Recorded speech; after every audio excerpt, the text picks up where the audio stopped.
그러니까 결국은 에피큐리아니즘은 이제 해돈해를 추구했지만, 해돈해 결국 쾌락을 추구하지만 아타락시아, 항상 우리가 철학개론에서 배우는 거지만 아타락시아, 마음의 평정, 이들은 점점 어떠한 세속적 쾌락에서 멀어가는 어떤 반문명론적인 그런 숨어서 살라, 라테 비오사스, 속세를 터나서 검소한 생활을 하게 되는 거죠. 진정한 쾌락이라는 것은 사실은 적극적으로 욕망을 만족시키는 것이 아니라 불행을 피하는 거죠. 불쾌를 피하는 거예요.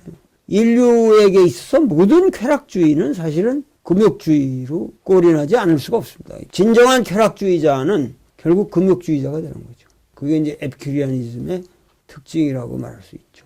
그래서 이들은 불행 속에서도 행복할 수 있고, 스토익스도 비슷한, 이 스토익스도 결국은 이건 아타락시아라고 그랬지만은 이거는 아파테이아는 이제 감정에 이렇게 휩싸이지 않는 거죠. 결국 자연에 따르는 생활을 하라. 이때 자연이라고 하는 것은 이제 로고스죠, 로고스. 이성에 따라서.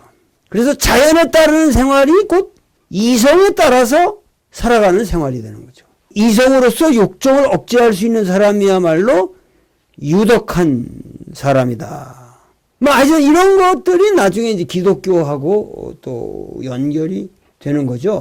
어떤 면에서 사도 바울의 철학에도 이 스토익스의 논리도 들어가고, 지금 에피큐리아니즘의 합리주의, 이 에피큐리아니즘은 굉장히 치열하게 합리주의적인 사고인데, 이 합리주의적인 사고가 이제 기독교가 들어오면서 보다 어떠한 더 열렬한 어트랙션을 주는 거지. 그러니까 그게 불행한 거죠. 이 헬레니즘 철학은 내가 보기엔 굉장히 계명한 사상인데, 기독교가 들어오면서 이제 막 미신적인 거를 선포하게 되니까 그 기독교라는 미신은 굉장한 매력이 있는 거죠. 그래서 이 헬레니즘 철학이 근원적으로 붕괴되어 가는 거죠. 기독교라는 미신의 매력에 의해서 헬레니즘이 붕괴되어 간 거예요. 그리고 이제 스캡틱스라고 여러분들이 아시는 이제 회의주의자들도 아주 치열하게 반종교적인 사람들이란 말이에요. 하나님 문제, 뭐 때문에 그런 걸 묻냐? 하나님이 뭐 있든 말든 너하고 뭔 상관이야? 판단을 중지하라. 불필요한 것에 대해서 판단을 하지 말자. 이게 회의주의거든요. 뭐 때문에 그런 거 가지고 감론을 박 하느냐? 거기에 대해서 판단을 중지하고 마음의 평정을 얻어라. 회의주의라 하지만 회의주의라는 게 뭘 비판한다 이런 뜻보다도 마음의 평정을 얻기 위해서는 쓸데없는 거 가지고 논의하지 말고 그런 거는 판단 중지를 시켜버리라 이거야. 무관심해지라 이거야. 뭐 때문에 쓸데없이 그런 거 가지고.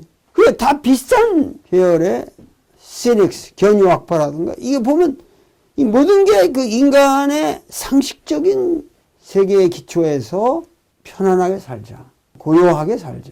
그리고 세속적 부귀영화에 흔들리지 않는 그러한 삶을 살자. 이런 게 공통돼 있잖아요. 지금 아타락시아하고 이런 아파테이아. 과도한 격렬한 파토스에 인간이 사로잡히지 말라. 그러니까 이런 것들이 상당히 우리로 치면 노자적이라고 말할 수 있는데 이게 노자가 아니라는 거지. 이런 것들이 결국은 나중에 이제 기독교적인 금욕주의 내지는 플라톤주의적인 어떠한 영혼과 육체의 이원론적인 사유, 이런 것에 의해서 사실은 잘못 해석이 됐다는 거야, 내가 보기에는. 진정한 의미에서 노자 철학이라든가 불교 사상이 가지고 있는 그런 원흉한 세계관, 심신이원론적인 세계관이 아닌 근원적으로 우리가 무아론적인 해탈이라든가 노자가 말하는 어떠한 무의적인 포용력이죠. 이런 것들이 잘못 해석이 됐다는 거예요. 이쪽 헬레니즘 철학에서 항상 느끼는 게 뭐냐면은 서구인들은 이 헬레니즘 시대의 철학을 잘못 해석하고 있다.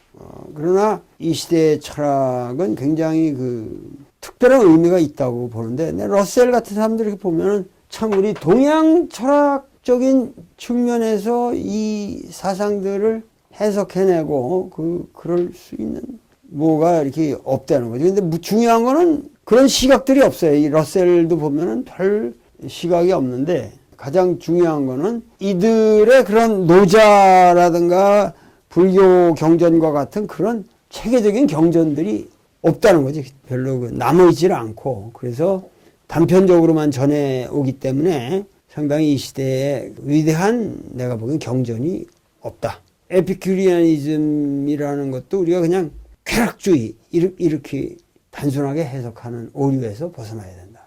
에피큐리아니즘은 상당히 심오한 동양과 서양을 종합한 그런 어떠한 위대한 사상이었었는데 그런 것들이 상당히 피상적으로 인식되고 말았다. 유감스럽다.